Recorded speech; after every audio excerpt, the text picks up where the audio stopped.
So what brings me back on a Saturday? Because I do sort of think to myself, when I've had a week where I've done a video almost every day, it's like, well, take Saturday off. But yesterday I took down the last bunch of records that I had acquired through weeding for trade to grapefruit, and I got some good stuff, so I thought I'd share it with you. How are y'all doing?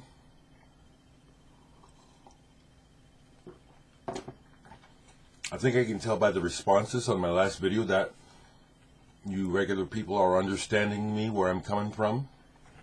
Ain't nothing changed over here. I'm just me being Dereck. No problems, right? So I'll start here.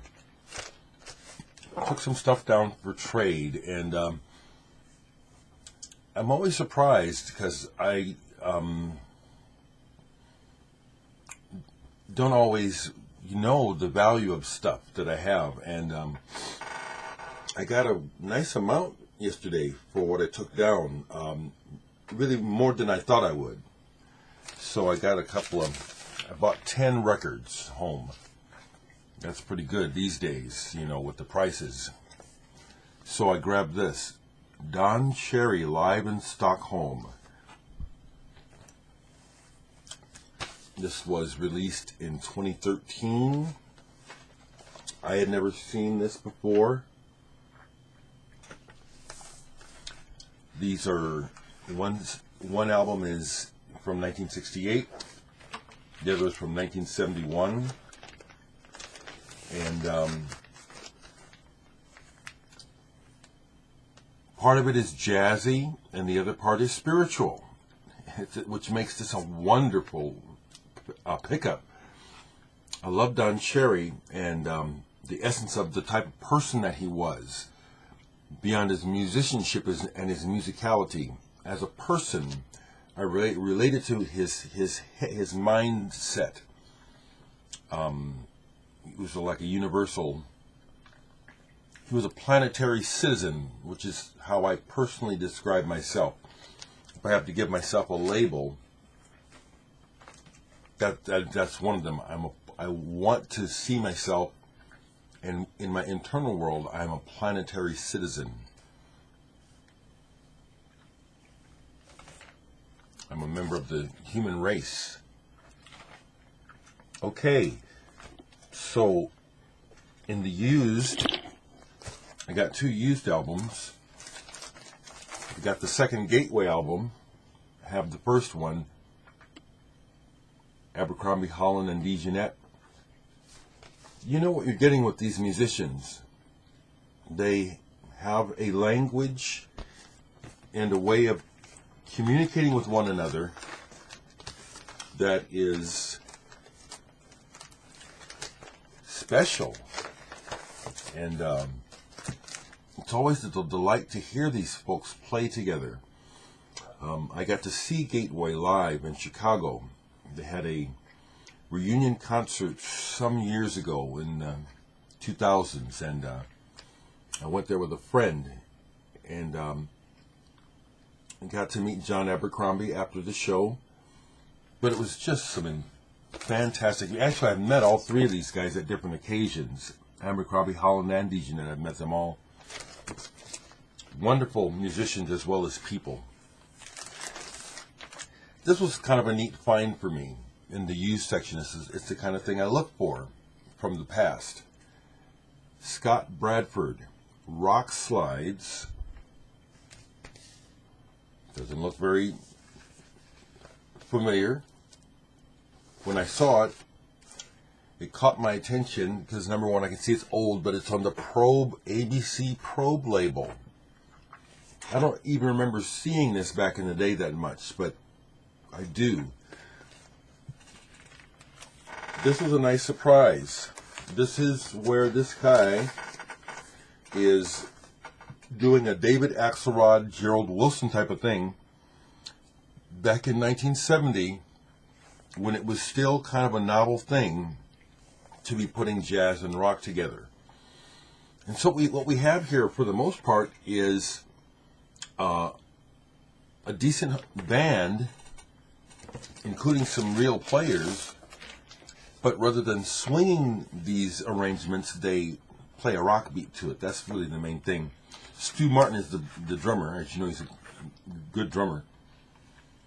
Philip Catherine on the guitars, Nathan Davis on tenor sax, Gunter Lenz on bass. Good players, and really solid. Can't think of the other guy I was trying to think of. Johnny something. He's got a record that's like this that I'm after. This is pretty good. This was a nice find yesterday. Rock Slides by Scott Bradford. This had been down there, and I'd been waiting to get it. I finally played it online because I couldn't remember if I'd ever heard it. And this is one where the hype is correct. The Paisleys, their one and only album, a band from Minnesota. Cosmic Mind at Play. And it is. There's a song on here where it sounds like, I mean, this is ahead of its time, where the entire backing track sounds like it's wobbly, but the vocals are not. It's a very jarring effect. And then the B-side is one long song, The Musical Journey. This is of the time. You can hear that this is old, but this is cool. And it is focusedly being psychedelic. This is really cool. The Paisleys.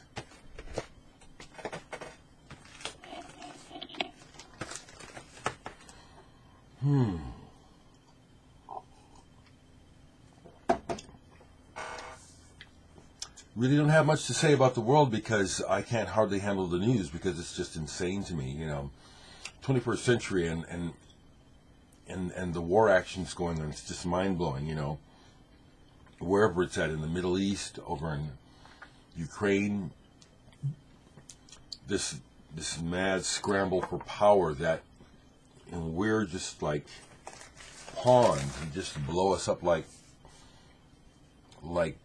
kids who play, step on ants. That's how it seems. We have no value. So I get lost in the music. I love me some Japanese culture, and just a whole lot about the Japanese culture I like. And I'm familiar with the dark side of Japanese culture too, so I don't have some rose-colored glasses on about the cuteness of the Japanese. They're cute. They're real too. Okay, they'll chop your shit up as quick as they'll say hi to you. All right. So I picked this up. This is another compilation put out by Light in the Attic. They're doing a great job to me of digging up this Japanese music that needs to be heard. And this one is entitled Somewhere Between Mutant Pop, Electronic Minimalism, and Shadow Sounds of Japan, 1980-1988. And everything on here is good. There's some real standouts on here. Wahaha. I still want to get something of theirs on vinyl. Very, very hard to find. Dip in the Pool. The Michio Ogawa song is a Hosono track with a female vocal. It's a great Hosono track. This is really good. Perfect Mother. Yeah.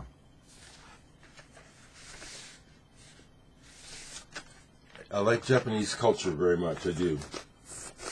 And I've said it before, but when I went to Japan and worked for a summer, I felt more comfortable there than in much of my own country. I didn't feel the racism in the air like you do here.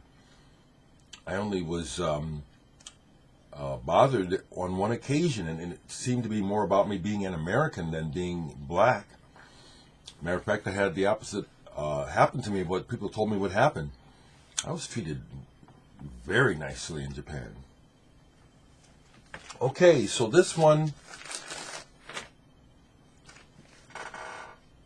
Okay, so let me say this. Been watching Noble Records a little bit. I go on Jags and I'll watch other people and then I don't. And his videos have been pretty cool. He's a record store owner. And I watched this video, that video I usually don't watch, where it says 10 things record collectors shouldn't do, because just to me that's just a pretentious thing to say. I said to myself, okay, let me see what this guy is saying. Let me see if there's any validity to his comments. I found them all to be rather valid, actually. And I thought of him when I saw this in the store. Grapefruit yesterday, because my first impulse was to leave it because of the price. Soft Machine live at the Bataclan. This is obviously a bootleg that is somehow official somewhere. They got it out, okay? But this, I saw this and I didn't like the price. It was pricey. Double album. I also already knew about these recordings. There is a legit radio broadcast from this time period. This one claims to be one, but it is not. This is a horrible sound audience recording, and yet they have the gall to say that this is a remastered original ORTF broadcast. There's no way that they broadcast this. You can even hear on one of the tracks the cassette machine being jostled, and the audio quality of this is horrible. So I keep it in context, though. It's like I saw it. It was over $50, okay? But I was thinking about that video where Noble was saying, one of the things that record collectors ought to do is buy the record. If you see, he said it, and it's happened to me many times where it's like I'll have that experience where I should have bought that record because you'll go back and it's gone. Or you'll think I'll find another copy and you don't for 10, 20 years. So I am a long-time big fan of Soft Machine. They were game changers for me when I heard them as a teen. So I thought to myself, well, I want this. I do. I want.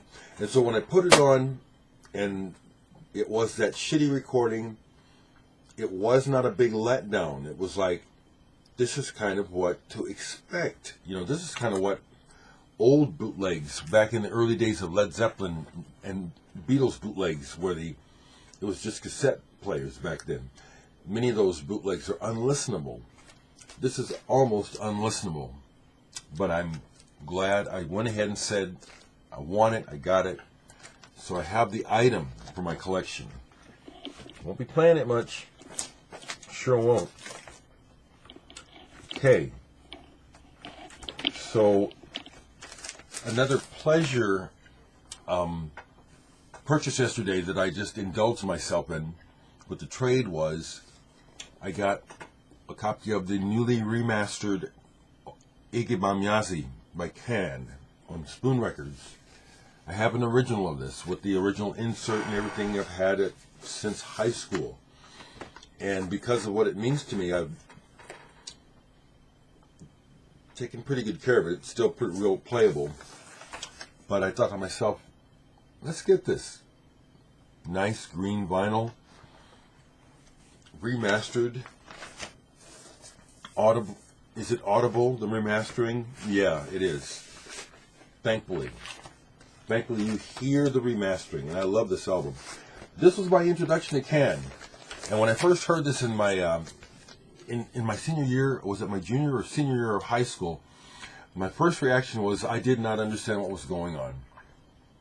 I'd heard avant-garde music, but I heard this at a friend's house, and we were music lovers, but big into Black Sabbath and stuff like that. So when he put this on, I was like, huh? But it really didn't take long for me to come around to it. and I just love this album and this band. So that was a great pickup. 3 more. So if I said I got 10 and I didn't get 10, this is what I got. Here's another one where I wasn't quite sure, but I knew there was something about this why I wanted to get it. M. Kawahara and the Exotic Sounds Ecstasy. This is a reissue. Again, Light in the Attic folks are really on top of this Japanese reissue stuff, which I'm glad they are. So, slightly soft porny, slightly, some breasts there on the cover. At first I wasn't, I just knew that there was something about this that, was in my wheelhouse. So it turns out that, the inside, the M. Kawahara is part of this group of Masami Kawahara and the Exotic Sounds. It's a group of Japanese studio musicians who, depending on who was in charge of the session, they would call it that band. So this is actually the same band as the Count Buffalo jazz rock band. I don't have the Count Buffalo records. Those are very collectible. And some of you jazz bows and hip hoppers, if you're knowledgeable, you know what I'm talking about. Count Buffalo is one of those albums that's been sampled a lot. The beats, and I cannot remember seeing any Count Buffalo records since I was in Japan. They are very rare and expensive. But this is that band doing, this is that kind of cheesy kind of music you hear in porn back in the day, but it also has a female vocal enhancement. So there's parts of this, as I was checking it out yesterday, it kind of made my skin, I was like, oh, whoa, because it's like, it is sexual, but it's also, almost like they're drinking and they're just playing around, and so it's like tickling, and then it gets sensual. This is kind of bizarre. I'm glad I bought it. I don't know how much I'll be playing it. It's something that, for example, like one of the next times I have some guys over to listen to music, it's like, guys, check this out. This is something pretty cool. I'm glad I bought it. This one, I knew I'd read about it, and the cover just told me. And then when I looked at it, okay, it's a music on vinyl, only 500 copies, numbered, abstract prints. It just rang a bell. Like, this is something I've read about. I've never burned a copy off of the internet, but it's something I read about.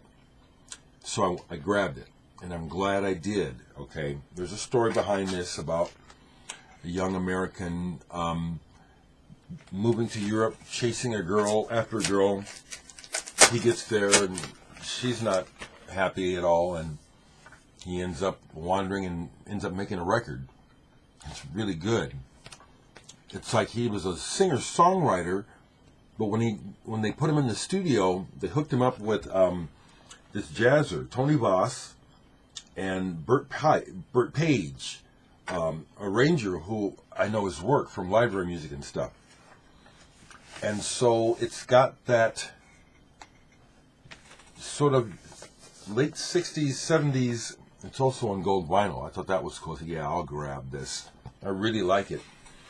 There's a similarity to the Scott Walker records where he has the good string arrangements. In that period when, like even some of the early Bee Gees, their first album, I think the Bee Gees' first album is wonderful. This is in that area. And the songs are personal, but the way that the arranger, and it says it right here, but Mike admits it, that Tony basically just took over. The producer said, "Oh, this is how I said. This is how I hear this," and I'm glad he did, because this is very listenable, very good. Real good. Could have been on the radio.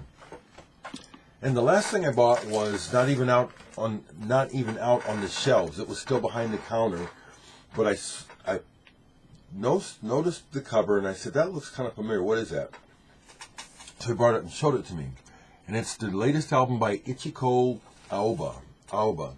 Don't know much about her, but the deal is I caught the video for the song up here online, Porcelain. And the video is, this is a still, I think, of the image or close to it. What's interesting is, you know, in the video, the nude person, for the longest, you don't know if it's male or female.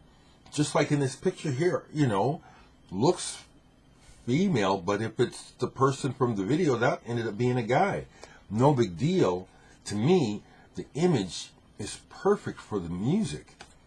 Now, I don't know much about this young lady, but it's not her vocals that made me want to buy this. It's the musical setting. The music is soft, kind of pastel,